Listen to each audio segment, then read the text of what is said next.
Our third speaker is Abraham Foxman.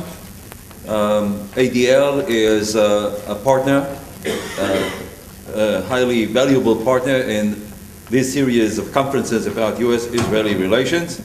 Before I speak, I want to say something. You're listening, you're still awake, okay? I've been struggling with this subject. I have two texts, both of which I probably will not use. I'm not sure how one deals with the subject of the Jewish factor.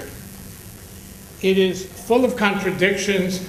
Probably the most serious is that it is part of a myth and part of reality.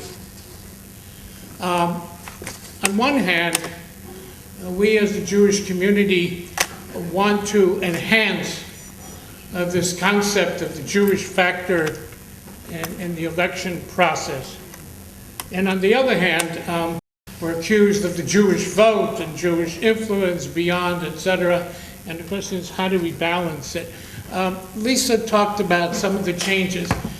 Do we look at the Jewish factor because the senators or Congress people are Jewish, or is it their position on Jewish issues, and how do you define the Jewish issues? First, in terms of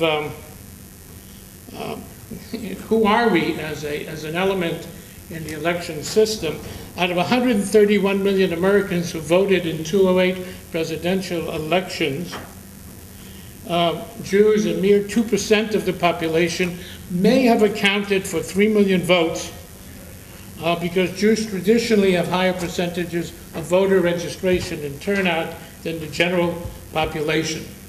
So when we talk about the forthcoming presidential election, the ability of Jewish voters to impact popular vote is still limited. Well, but then we talk about, and again, Lisa mentioned New Jersey. New York is going to lose some congressional seats. What does that mean? New York votes Jewish? New York votes on a Jewish issue? And if so, what is it? Now, there too we have a lot of contradictions. Or New Jersey.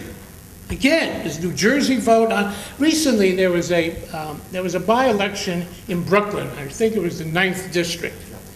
And my dear friend Ed Koch decided that this by-election will be a plebiscite on Obama's Middle East Israel policy. No, it was a plebiscite on Obama. It was a plebiscite on everything that Obama stood for, represented, etc. But it was sold and projected on the sole issue of Israel. So then we get, when we talk about Jewish factors as it's perceived by politicians, by political parties, by media, what is the issue? What is the Jewish issue? And there too, a contradiction.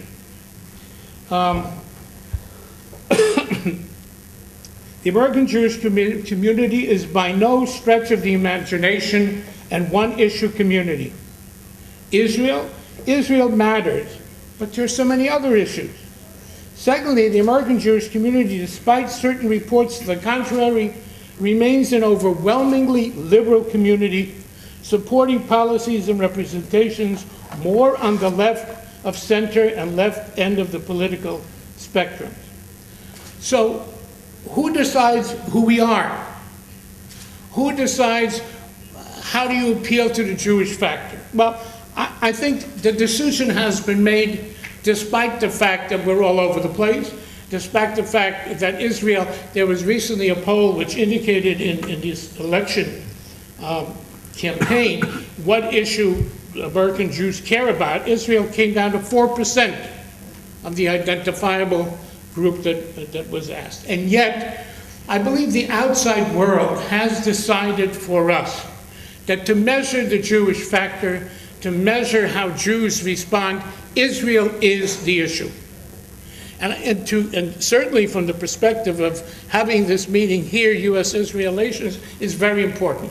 Take, for example, the Anti-Defamation League. It's an organization about to commemorate 100 years. We have a very, very broad agenda on all kinds of issues. Israel is one of them.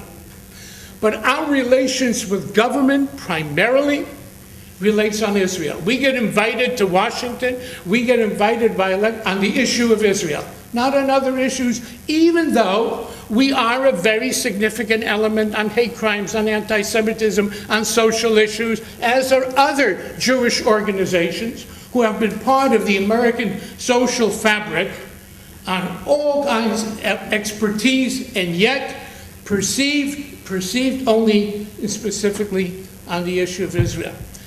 It's both good for us and not necessarily good for us.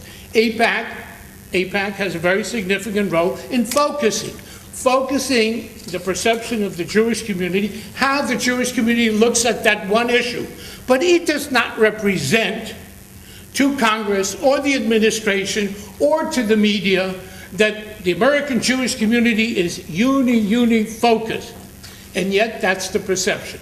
So for however and wherever the Jewish factor is perceived as to where the Jews stand on the issue of Israel. Look at the media. You know, Lisa mentioned the Hispanic. The Hispanic impact on the political system is growing by leaps and bounds as we sit here. They will, within a short time, become the major caucus in Congress. What does it mean from our perspective? They will have a great say where foreign aid goes. Does it go to Costa Rica? Does it go to Israel? Does it go to Egypt?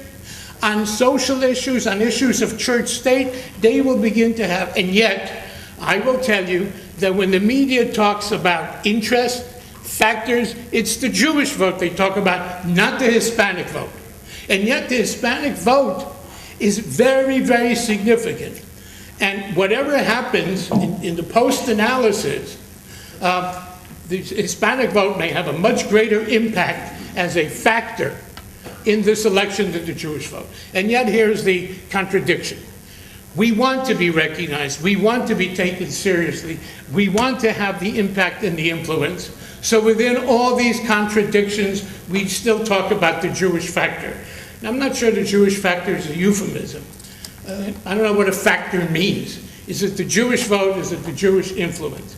So I'm still struggling with it, and I'll continue struggling with you on this subject when we go into Q&A. Thank you very much.